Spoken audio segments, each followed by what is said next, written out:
Fala, leitores da Bíblia, graça e paz, como é que vocês estão? Vamos à nossa última leitura no livro de 1 Crônicas, vamos ler capítulos 27, 28 e 29 e vamos ler também o capítulo 10 de Eclesiastes. Lembrando que originalmente esses dois livros que tem nas escrituras, chamados primeiro livro das crônicas e segundo livro das crônicas, originalmente eles eram um livro só, né? Então foram divididos, mas eles representam um livro apenas. Mas hoje nós vamos ler 3 capítulos para encerrar esse primeiro livro, ok? Vamos orar? Senhor nosso Deus, te agradecemos, ó Deus, por tuas bênçãos, por tua maravilhosa graça, por tua salvação, porque o Senhor, ó Deus, tem se revelado a nós, tem revelado a tua vontade, o teu querer para as nossas vidas através da tua palavra. E continue, ó Deus, a ministrar na nossa vida, ó Deus, de modo que sejamos guiados pelo teu querer, pelo teu Santo Espírito. Abençoa-nos, ó Deus, em nome de Jesus. Amém.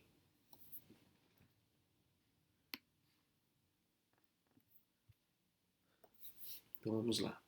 São estes os filhos de Israel, segundo o seu número, os chefes das famílias e os capitães de milhares e de centenas, com os seus oficiais que serviam o rei em todos os negócios dos turnos que entravam e saíam de mês em mês durante o ano.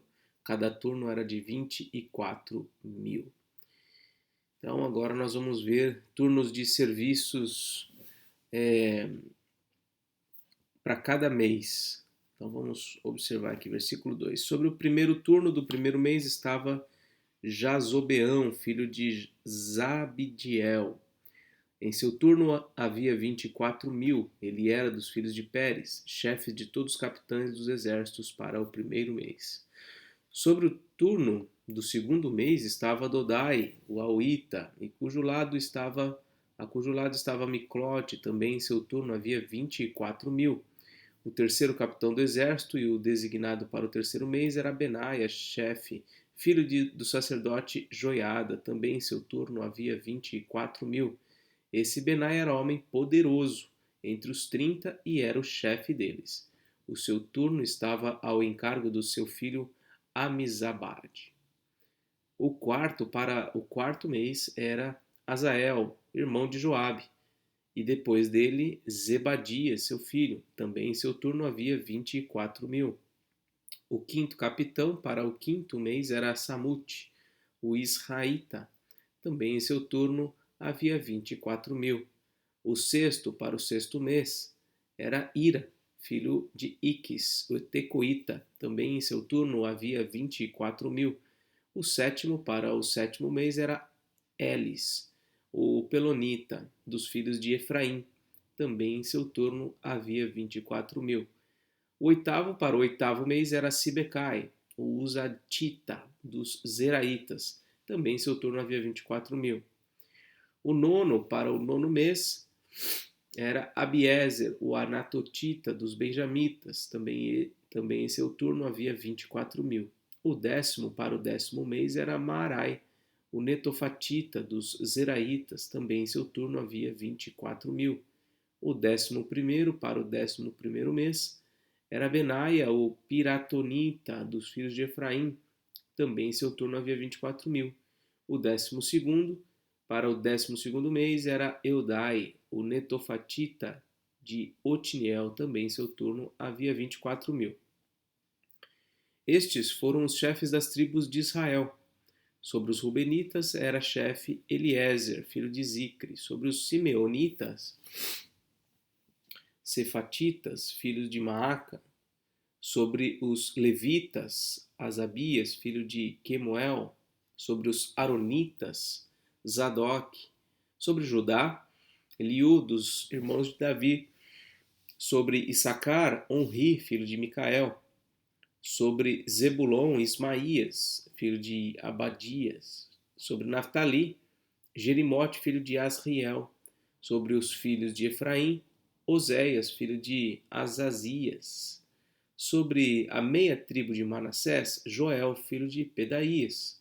Sobre a outra meia tribo de Manassés, em Gileade, Ido, filho de Zacarias, sobre Benjamim, Jaaziel, filho de Abner, sobre Dan, Azarel, filho de Jeroão. Estes eram os chefes das tribos de Israel. Então, assim, embora houvesse milhares e milhares de pessoas em cada tribo, né, tinha um que respondia pela tribo, e esse trechinho então nos fala quem era que respondia por cada tribo naqueles dias de Davi. Davi não contou os que tinham menos de 20 anos, porque o Senhor tinha dito que multiplicaria Israel como as estrelas do céu. Joabe, filho de Zeruia, tinha começado a contar o povo, porém não acabou, visto que por causa desse censo veio grande ira sobre Israel. Por isso o número não foi registrado na história do rei Davi. Asmavete, filho de Adiel, cuidava dos tesouros do rei. Jonatas, filho de Uzias, cuidava do que o rei possuía nos campos, nas cidades, nas aldeias e nos castelos. Então aqui um trechinho em que fala sobre os administradores dos bens de Davi. Então bastante gente envolvida para cuidar dos negócios do rei. Esri, filho de Quelube, cuidava dos lavradores do campo que cultivavam a terra. Simei, o Ramatita, cuidava das vinhas, porém Zabdi e o Sifmita cuidava do que entrava das vinhas para as adegas. Baal-Anã, o Gederita, cuidava dos olivais e sicômoros que havia na Cefelá. Porém Joás cuidava dos depósitos do azeite. Sitrai, o Saronita, cuidava do gado que pastava em Saron. Porém Safate, filho de Adilai, cuidava do gado deles. Obil, o Ismaelita, cuidava dos camelos. Gedias, o Maronotita, cuidava das jumentas. Jaziz, o Agareno, cuidava das ovelhas. Todos estes eram administradores dos bens do rei Davi.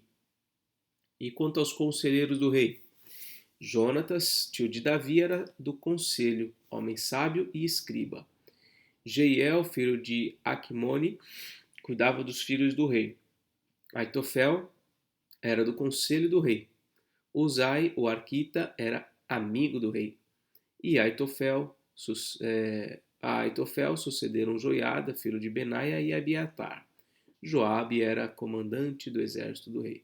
Então as pessoas mais próximas dele, o seu tio Jonatas, sábio, que era sábio e escriba, Jeiel, que cuidava dos filhos do rei Davi, Aitofel era do conselho também, Uzai era amigo, e Aitofel, depois que o sucedeu Joiada e Abiatar,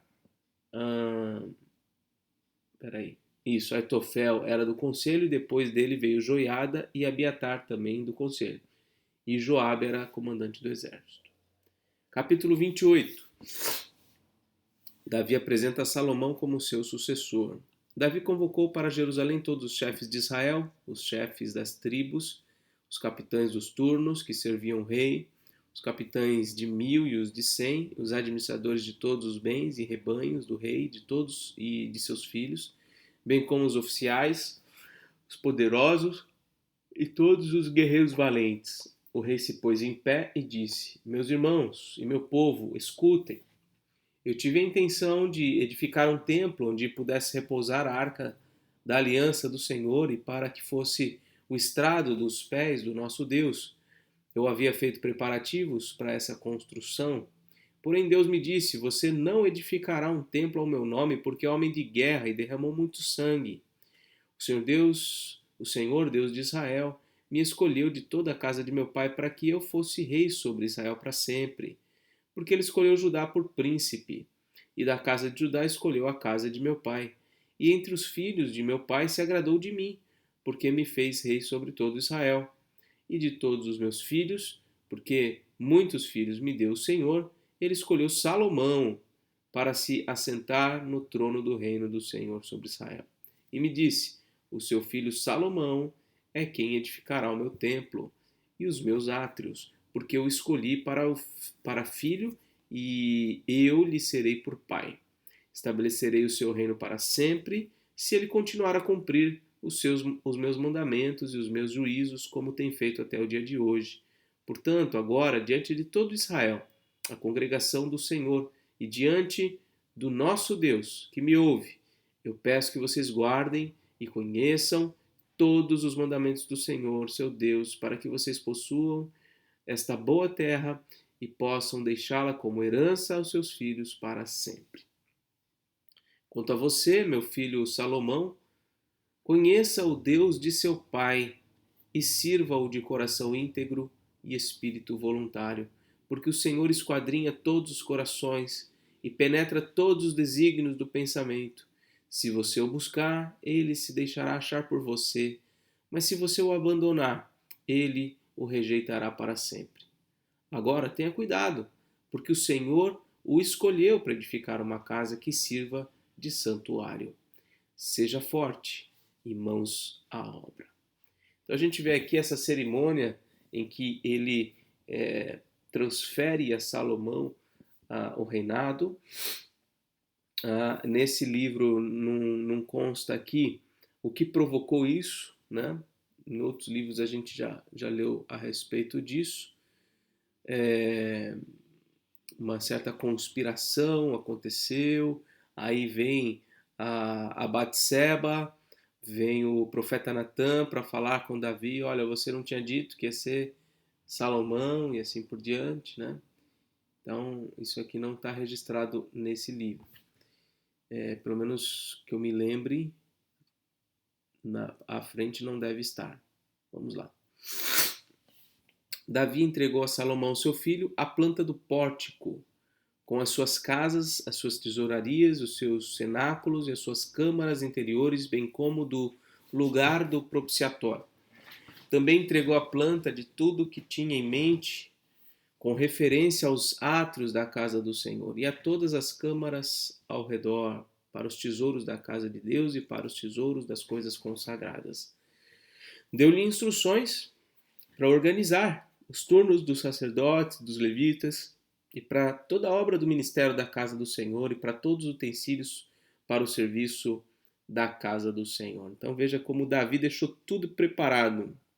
A planta, os turnos dos trabalhadores, os recursos materiais, tudo. Davi deixou tudo preparado para Salomão realizar. Especificou o peso do ouro para todos os utensílios de ouro de cada serviço, o peso da prata para todos os utensílios de prata de cada serviço, o peso para os candelabros de ouro e as suas lâmpadas de ouro, para cada candelabro e suas lâmpadas, segundo o uso de cada um, também o peso do ouro para cada uma das mesas da proposição e o peso da prata para as mesas de prata, ouro puro para os garfos, para as bacias e para os copos, para as taças de ouro e o devido peso a cada uma, bem como para as taças de prata a cada uma o seu peso, o peso do ouro refinado para o altar do incenso, bem como segundo a planta, o ouro para o carro dos querubins que haviam de estender as asas e cobrir a arca da aliança do Senhor. Davi disse: tudo isto me foi dado por escrito, por mandado do Senhor, a saber, todas as obras desta planta. Então Davi disse a Salomão, seu filho: seja forte e corajoso e mãos à obra. Não tenha medo, nem fique assustado, porque o Senhor Deus, meu Deus, estará com você. Ele não o deixará nem o abandonará, até que você termine todas as obras para o serviço da casa do Senhor. Eis aí os turnos dos sacerdotes e dos levitas para todo o serviço da casa de Deus. E para toda obra você poderá contar com voluntários competentes para fazer todo tipo de serviço. Também os chefes e todo o povo estarão inteiramente às suas ordens. E é bonito ver como na obra de Deus há muita gente voluntária, muita gente que trabalha de graça mesmo, gente que está disposta a fazer o possível para contribuir na edificação.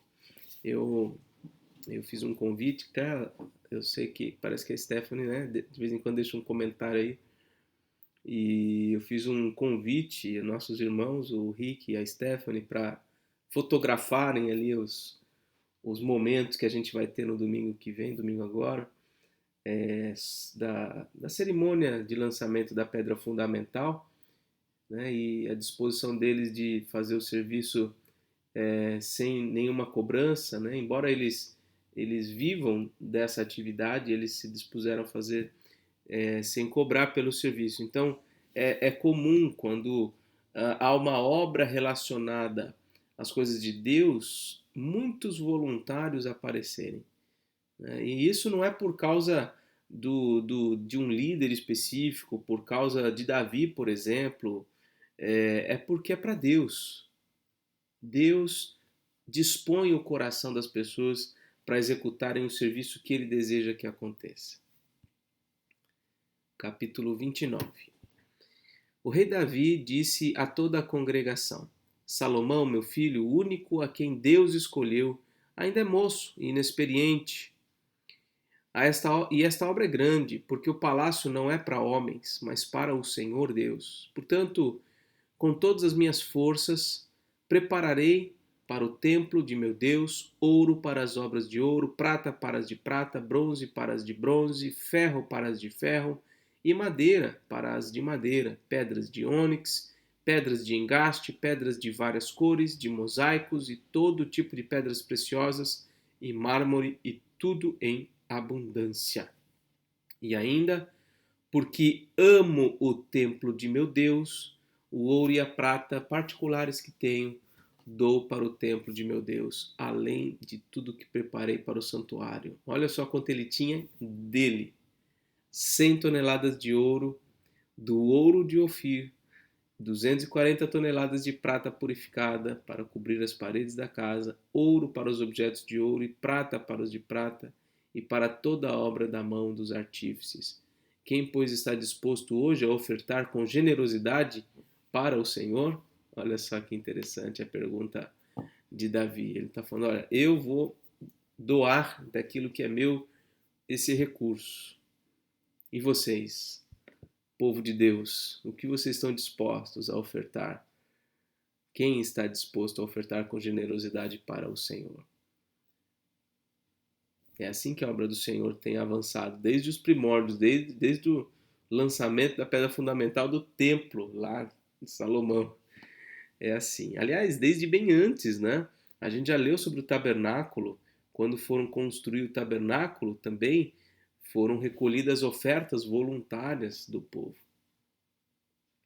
Então os chefes das famílias, os chefes das tribos de Israel, os capitães de 1000, os de 100 e até os administradores da casa do rei fizeram ofertas voluntárias e deram para o serviço da casa de Deus 170 toneladas de ouro, 10.000 barras de ouro, 340 toneladas de prata, 612 toneladas de bronze, 3.400 toneladas de ferro. Os que possuíam pedras preciosas as trouxeram para o tesouro da casa do Senhor, a cargo de Jeiel, o Gersonita. O povo se alegrou com tudo o que se fez voluntariamente, porque de coração íntegro fizeram ofertas voluntárias ao Senhor. Também o rei Davi se alegrou com grande júbilo. Ontem, eu estou gravando aqui na segunda-feira, esse vídeo vai para o YouTube na terça. Ontem, domingo, foi o dia da primeira visita da nossa igreja lá no terreno onde será construído, ou está sendo construído o templo. Nós já vimos ali as sapatas que receberão ali as colunas, né, os pilares de sustentação da obra. É uma obra pré-moldada, então as peças, né, vêm prontas e pelos guindastes eles vão montando toda essa obra. E então aqui foi um momento muito emocionante para todos, talvez, mas para mim, eu digo por mim, né? Foi muito emocionante. Em alguns momentos eu precisei até conter o choro, porque é um choro de alegria, de grande júbilo por aquilo que Deus está fazendo, né? E essa obra é obra para o povo se alegrar, para a igreja se alegrar, por tudo que tem sido feito através de recursos oriundos dos dízimos e das ofertas dos irmãos, né, ao longo de muito tempo, de muitos anos, recursos que foram sendo acumulados e estão sendo agora aplicados nessa obra, além do que atualmente tem sido também arrecadado. Isso tudo tem proporcionado esse momento de grande júbilo para a nossa igreja. Davi louvou o Senhor diante de toda a congregação e disse: Bendito és tu, Senhor, Deus de Israel, nosso Pai, de eternidade a eternidade. Teu, Senhor, é o poder, a grandeza, a honra, a vitória e a majestade, porque teu é tudo o que há nos céus e na terra. Teu, Senhor, é o reino, e tu te exaltaste como chefe sobre todos. Riquezas e glória vêm de ti. Tu dominas sobre tudo, e na tua mão há força e poder. Contigo está o engrandecer e dar força a todos. Agora, ó nosso Deus, graças te damos e louvamos o teu glorioso nome.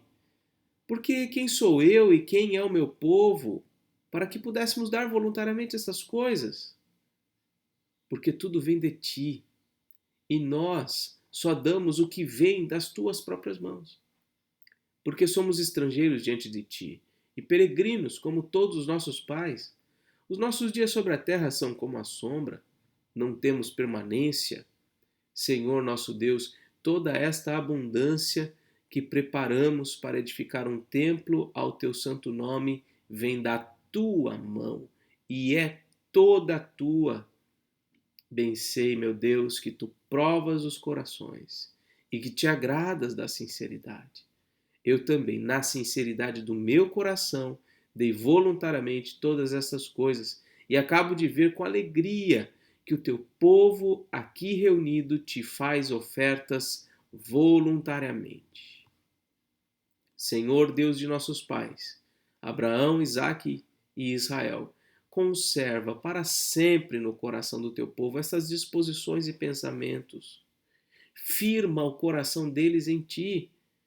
E ao meu filho Salomão dá coração íntegro para guardar os teus mandamentos, os teus testemunhos e os teus estatutos, fazendo tudo para edificar este palácio, para o qual fiz todos estes preparativos. Então Davi disse à congregação: Agora louvem o Senhor, seu Deus. Então toda a congregação louvou o Senhor, Deus de seus pais. Todos se inclinaram a cabeça, adoraram o Senhor e se prostraram diante do rei. No dia seguinte, trouxeram sacrifícios ao Senhor e lhe ofereceram holocaustos de 1000 bezerros, 1000 carneiros, 1000 cordeiros, com suas libações. Sacrifícios em abundância por todo o Israel. Comeram e beberam naquele dia diante do Senhor com grande alegria. Aliás, quem tiver por aqui em Praia Grande no domingo pode vir participar da cerimônia de lançamento da Pedra Fundamental. A gente vai fazer essa cerimônia, vamos louvar o Senhor lá no terreno pela manhã, domingo, dia 24 de setembro, 9h30 da manhã, Rua Gonçalves Dias, 452, Oceã, Praia Grande. Quem quiser, esteja lá. E nós vamos fazer um almoço comunitário. Ó. O pessoal não come e bebe, olha só. Comer e beber naquele dia diante do Senhor com grande alegria. O que a gente vai fazer no domingo, nós vamos fazer um almoço comunitário. Se você quiser participar, traga algum pratinho, alguma coisa. A igreja aqui na rua Guimarães Rosa, 614, que é onde a gente está hoje, vai ficar com a porta aberta, das 8h30 às 9h20, para receber aqui as panelas, os pratos, os alimentos. Vão ficar aqui. E aí, 9h30 a gente começa lá a cerimônia. E depois, terminando a cerimônia, a gente vem para cá e a gente vai almoçar. Vamos almoçar juntos, vamos nos alegrar juntos. Não terá vinho, mas certamente teremos Coca-Cola, teremos suco de uva, tá bom? É isso. Vamos continuar. Pela segunda vez fizeram rei a Salomão, filho de Davi, e o ungiram ao Senhor por príncipe, e a Zadok por sacerdote. Salomão assentou-se no trono do Senhor como rei em lugar de Davi, seu pai. Ele prosperou, e todo Israel lhe obedecia. Todos os oficiais, os soldados e até todos os filhos do rei Davi prestaram homenagens ao rei Salomão. O Senhor engrandeceu muito Salomão diante de todo Israel e lhe deu majestade real, qual antes dele não teve nenhum rei em Israel. E agora o último trecho do primeiro livro das Crônicas, a morte de Davi. Assim, Davi, filho de Jessé, reinou sobre todo Israel. Ele reinou sobre Israel durante 40 anos, 7 anos em Hebrom e 33 anos em Jerusalém. Morreu em boa velhice, cheio de dias, riquezas e glória. E Salomão, seu filho, reinou em seu lugar. Os atos do rei Davi, tanto os primeiros como os últimos, estão escritos nas crônicas de Samuel, o vidente, nas crônicas de Natã, o profeta, e nas crônicas de Gade, o vidente.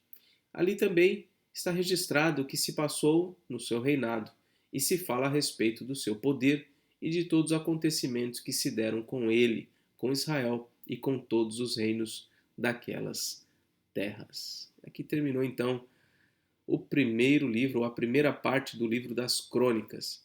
Vamos agora a Eclesiastes. Ah, sim, se você terminou na leitura aí do primeiro livro das Crônicas, deixa aí no comentário. Eu li primeiro Crônicas em 2023, tá bom?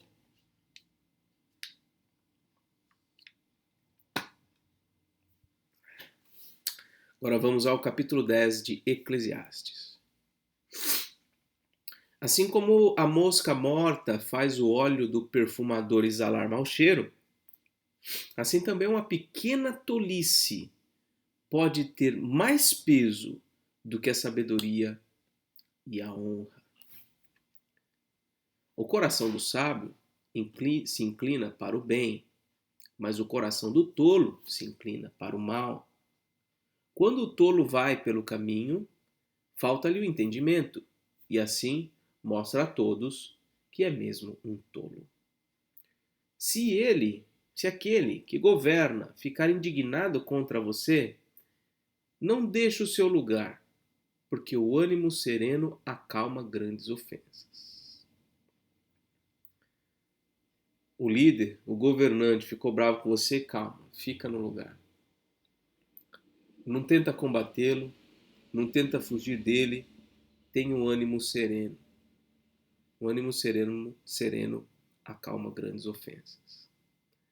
Ainda há o mal que vi debaixo do sol. Veja quantos males ele já se referiu aqui, né? Um erro cometido pelos que governam, os tolos colocados em muitos postos elevados, enquanto os ricos ocupam os postos inferiores. Vi servos andando a cavalo e príncipes andando a pé, como se fossem servos. Tudo fora de ordem, né?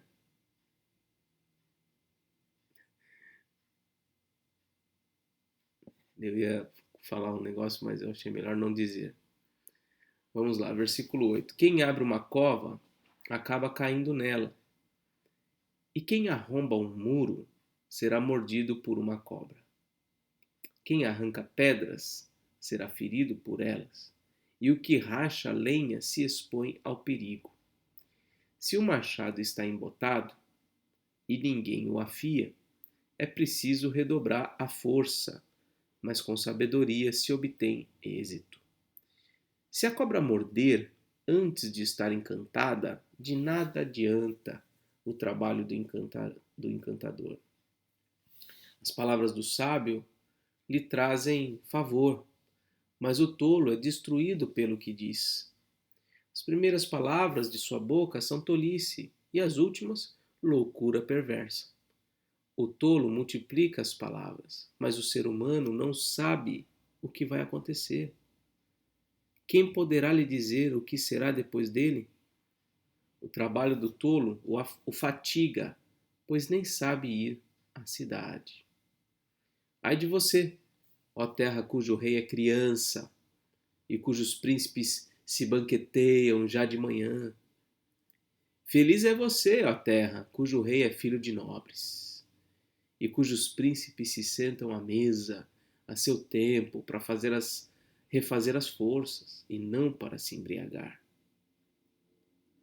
Por causa da preguiça, o teto desaba.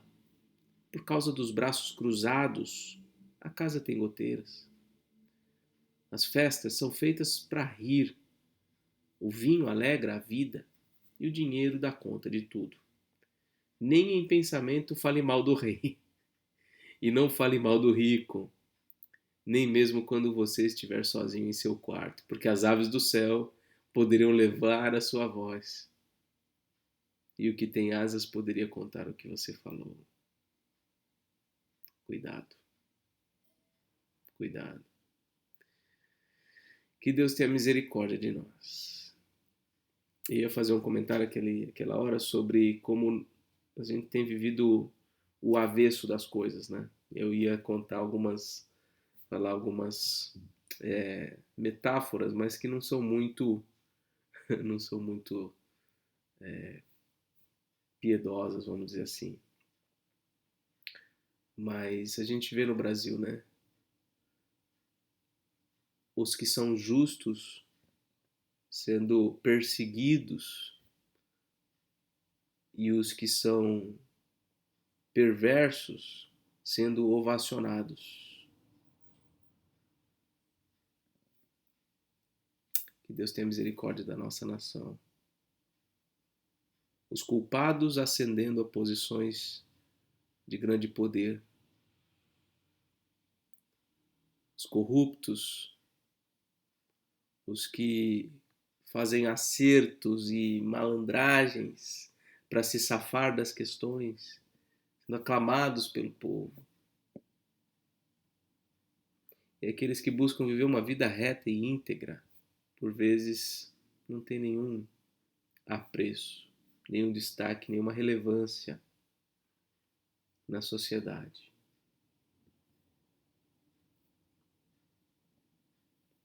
Que Deus tenha misericórdia da nossa nação.